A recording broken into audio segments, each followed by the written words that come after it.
तो बहुत ही खुशी की बात है कि हमारे स्कूल में बीपीएससी द्वारा चयनित टीआरई 1 में जो बहाली हुई थी, तो उस समय हमारे विद्यालय में गया कि 6 मैम का यहाँ पदस्थापन हुआ था, जो 15 नवंबर 2023 को अपने विद्यालय में आई। और तो उस दिन से यहाँ इनका साल, ये 15 नवंबर को पूरा है, 1 साल हो गया है। तो इनके 1 साल होने के उपलक्ष्य में हम लोग इनको ढेर सारी बधाई देते हैं। एक बार जोरदार ताली हो जाते हैं।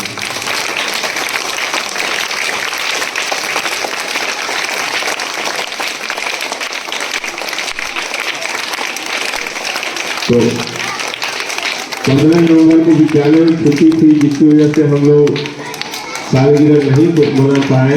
तो आज हम लोग सब मिलकर इनको मुबारकबाद देते हैं और इनसे भी कुछ पूछना चाहते हैं। ये जब हमारे विद्यालय में आए तो यहाँ के बच्चे कैसे लगे, यहाँ आपका साल भर का अनुभव कैसा रहा, यहाँ के लोग कैसे रहे, यहाँ के शिक्षक के प्रति, पढ़ाई के प्रति आपका क्या सोचना है, तो बच्चों के प्रति क्या सोचना है, यहाँ के माहौल कैसे लगे, यहाँ का रहन सहन कैसा लगा। आप गया जिला से इतनी दूर से यहाँ आए, यहाँ आपको किसी तरह की तकलीफ तो नहीं हुई, तो अपना अनुभव शेयर करें। और आपको मेरी तरफ से भी, हमारे पूरे विद्यालय परिवार की तरफ से 1 साल पूरे की ढेर सारी शुभकामनाएं। इसी तरह आप अच्छी तरह अपने नौकरी को एंजॉय करें। Thank you sir. यहाँ उपस्थित सारे बच्चों के साथ साथ प्रधानाध्यापक, पूर्व वासियों, हमारे सहकर्मी शिक्षक साथियों, शिक्षिका भाइयों को मैं नमस्कार करती हूँ। सभी को दिल से मैं नमस्कार करती हूँ। और आप सभी को इस स्पेशल सुबह ऑटोमेटिक स्पेशल बन गया, इसे स्पेशल बनाने की कोई आवश्यकता भी नहीं थी।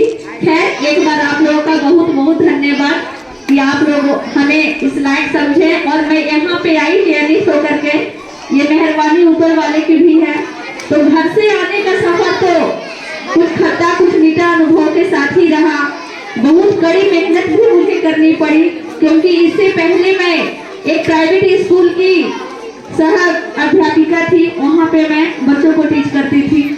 तो जनरल में बाहर की दुनिया के साथ साथ एक वर्किंग वुमन के साथ साथ मैं एक अच्छी हाउसवाइफ भी थी।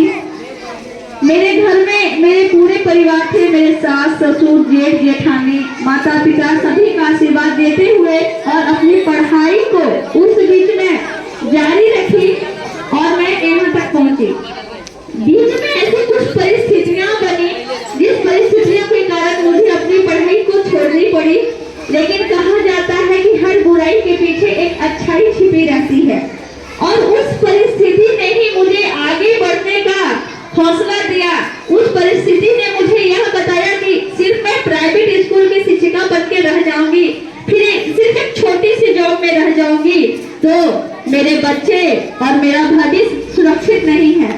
तो उसी से मैं हौसला लेकर के आगे बढ़ी और आज आप सबों के बीच में उपस्थित हूँ। जैसा कि तो फिर सर आप लोगों को बताएं कि मैं 15 नवंबर को यहाँ आई थी और उस दिन सिर्फ योगदान दे करके यहाँ मैं चली गई थी।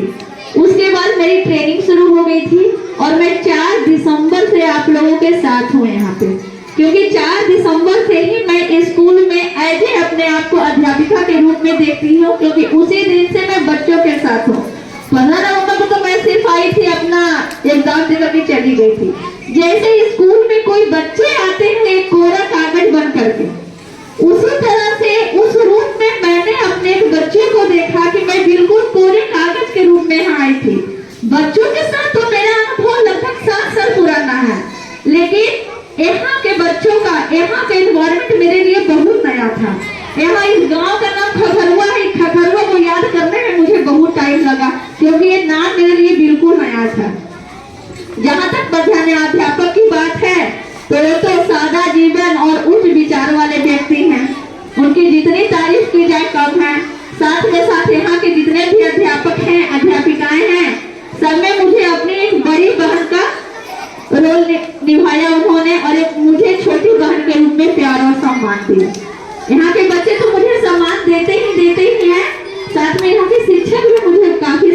देते हैं।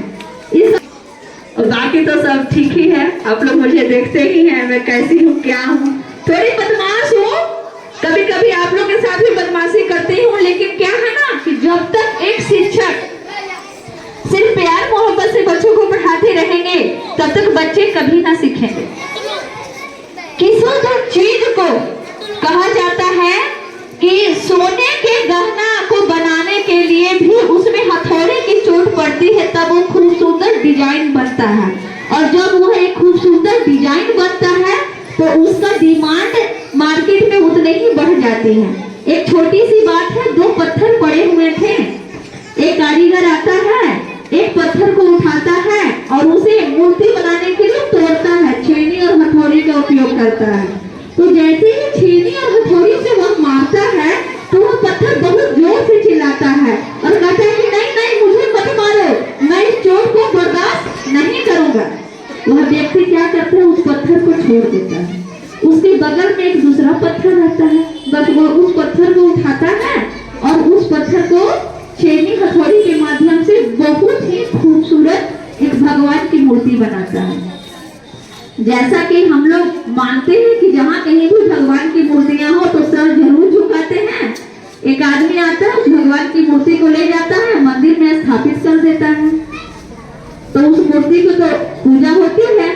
फिर उसके दिमाग में आता है कि अरे पूजा तो होगा लेकिन नारियल फोड़ने के लिए भी एक पत्थर चाहिए होता है, क्योंकि हम लोग पूजा करते हैं तो नारियल फोड़ते हैं ना।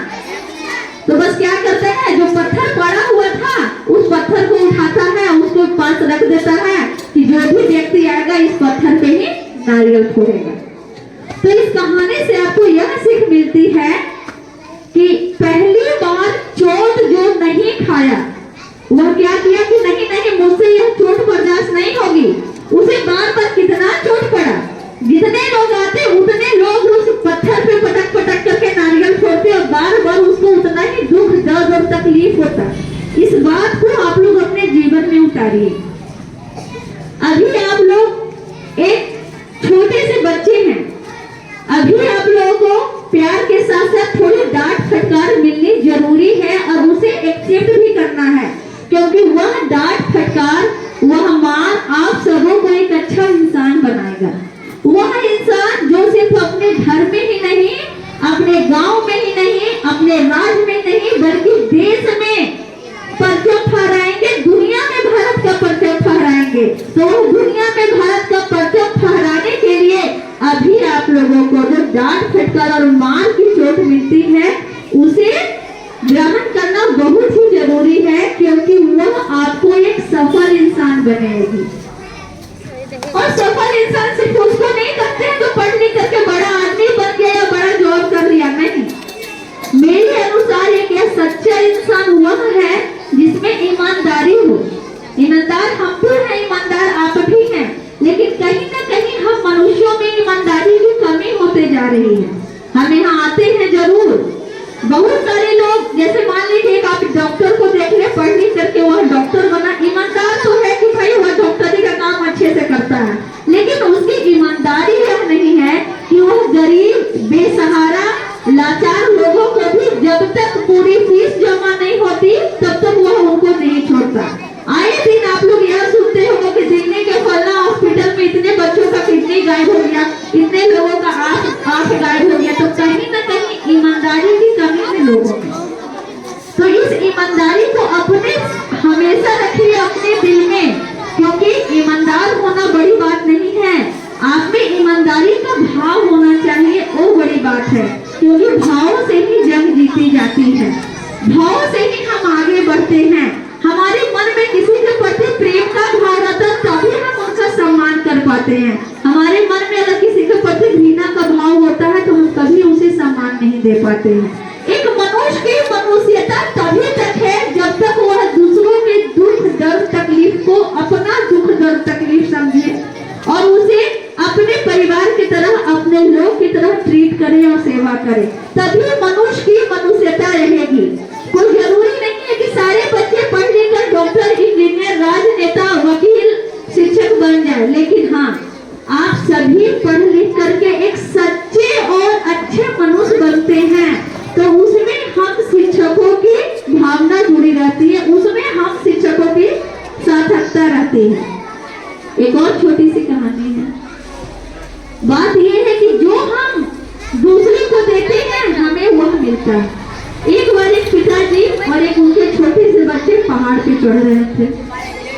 पिताजी को पता था कि रास्ते में एक पत्थर है और वह पत्थर उन बेटे को चोट जरूर लगाएगी, क्योंकि जब कभी वह पत्थर पे पहली बार चढ़े थे उस पहाड़ पे तो पत्थर से उन्हें भी चोट लगा था। तो जब वह दूसरी बार चढ़ते हैं तो वह क्या होते हैं कि वहां से निकल जाते हैं।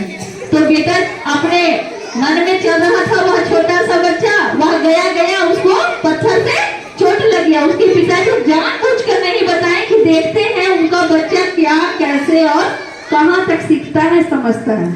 उसे पत्थर से चोट लगा, वह रोने लगा। तो पहाड़ों में जब आप रोइएगा तो उनमें ईंटों की प्रतिध्वनि आवाज गुंजित होती है, आपका ही आवाज वहां से बाहर आता है, आपका ही आवाज गूंजते रहता है, आपका ही आवाज सुनाई देता है। तो क्या होता, जब वह रोने लगा तो रोने की आवाज आई। सोचा हुआ कि यार हमको चिढ़ा रहा है यहाँ के जो भी लोग हैं। फिर वह पत्थर को जोर से मारा, फिर उसके पैरों में ही चोट लगी, फिर से वह रोने लगा। फिर उसके पिताजी आए, फिर वह पूछा कौन है, फिर उधर से आवाज आई कौन है, फिर बोला तुम मुझे क्यों चिढ़ा रहे हो, फिर उधर से आवाज आई तुम मुझे क्यों चिढ़ा रहे हो। तो अपने बच्चे की नासमझी को देख करके उसके पिताजी आते हैं और सोचते हैं कि चलो अब इसे बताया जाए। उसके पिताजी आते हैं, उसको पुचकारते हैं, उसे बोलते हैं, उसे समझाते हैं। जब वह अपने बेटे को बोलते हैं कि बेटा आई लव यू, तब वहां से वह भी प्रतिध्वनि वापस आती है कि बेटा आई लव यू। तब वह कहते हैं कि पापा ऐसा क्यों है। तब उसके पिताजी बोलते हैं कि ये पहाड़ों के बीच हमारी ही ध्वनि क्या होती है, रिटर्न होकर आती है। तो इस पहाड़ को तुम बिल्कुल अपने जीवन की तरह देखो। इस दुनिया को, इस समाज को हम जो देंगे वही हमारे जीवन में खुद भी लौट करके आएगा। तो एक छोटी सी कहानी से यह सीख मिलती है कि हमें कभी भी किसी के साथ बुरा नहीं करना चाहिए, ना तो बुरा करना चाहिए और ना अगर किसी के साथ बुरा हो तो उसे देखना चाहिए, क्योंकि हम जैसा करेंगे वैसा ही हमें वापस मिलेगा। बहुत सारी बातें हैं कहने को, सुनने को समय नहीं है। बस एक छोटी सी बात के साथ मैं यहाँ कहती हूँ कि बहुत सारे काम ऐसे होते हैं कि काम करते हैं कोई और काम करता है कोई और। तो ऐसा सोच करके अपने काम को नहीं छोड़ना चाहिए।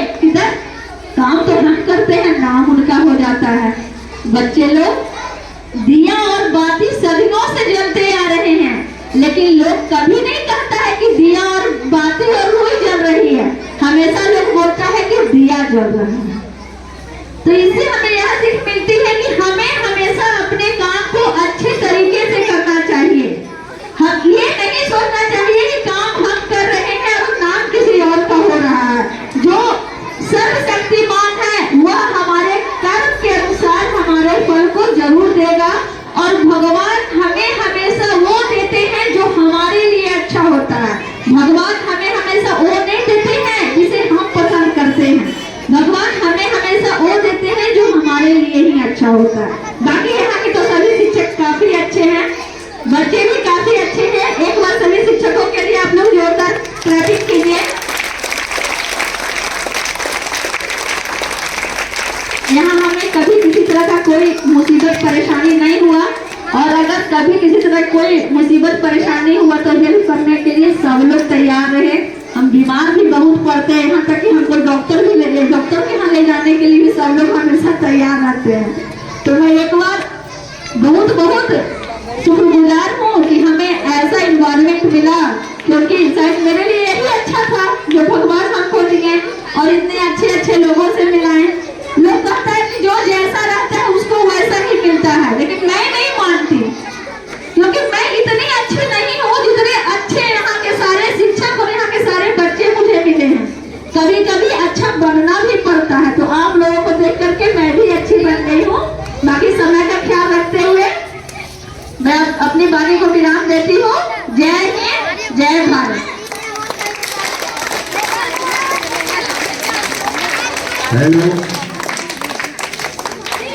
बहुत शुक्रिया। चली गई यही से रही।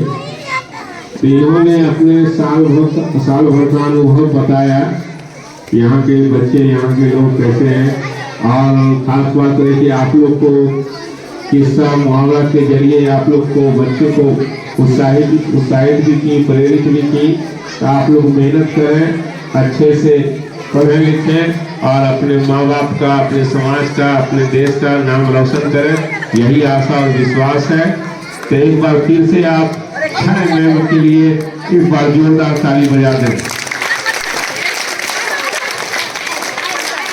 और वो जहाँ भी रहें खुश रहें, खुशहाल रहें, अच्छे से अपने जीवन यापन को बिताएं। तो इन्हीं चंद बातों के साथ आप हम लोग